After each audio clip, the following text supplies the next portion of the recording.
Day 2 of 100 days transformation series. ಬೆಳಗ್ಗೆ ಎದ್ದು fresh up ಆಗಿ ಜಿಮ್ಮಿಗೆ ಹೋಗೋಣ ಅಂತ ಹೊರಟೆ. ಬೈಕ್ ತೊಗೊಂಡು ಚಿಕ್ಕಮಂಗ್ಳೂರು ಚಳಿ ಕೇಳಬೇಕಾ, ಅಬ್ಬಬ್ಬಬ್ಬ.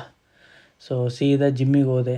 ಜಿಮ್ಮಿಗೆ ಹೋಗಿ ಎಂಟಿ ಸ್ಟಮಕಲ್ಲಿ ಬಾಡಿ ವೇಟ್ ಚೆಕ್ ಮಾಡಿ ಗ್ರೂಪ್ ಕ್ಲಾಸ್ ನಡೀತಾಯಿತ್ತು. ನಾವು ನಮ್ಮ ಟ್ರೈನಿಂಗ್ ಸೆಷನ್ ಸ್ಟಾರ್ಟ್ ಮಾಡ್ಕೊಂಡ್ವಿ. ಕ್ಲೈಂಟ್ಸ್ಗಳಿಗೆಲ್ಲ ಟ್ರೈನಿಂಗ್ ಮಾಡಿ, ಸೊ ನನ್ನ ಫಸ್ಟ್ ಮೀಲ್ ತಿಂದು ಆಮೇಲೆ ಪ್ರೀ ವರ್ಕೌಟ್ ತಿಂದು, ನನ್ನ ಕರೆಂಟ್ ಬಾಡಿ ಕಂಡೀಷನ್ ಹೀಗಿದೆ.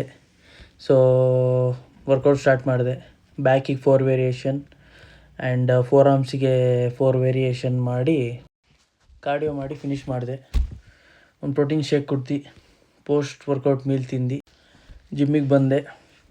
ಕ್ಲೈಂಟ್ಸ್ಗಳಿಗೆ ಮತ್ತೆ ಟ್ರೈನ್ ಅಪ್ ಮಾಡಿ, ಸೊ ಇದು ನನ್ನ ಲಾಸ್ಟ್ ಮೀಲ್ ತಿಂದು ಹಾಗೆ ಬಾಯ್ಸ್ ಜೊತೆ ಒಂದು ಸ್ಪಿನ್ ಹೋಗಿ ಇವತ್ತಿನ ನನ್ನ ಡೇನ ಎಂಡ್ ಮಾಡಿದೆ.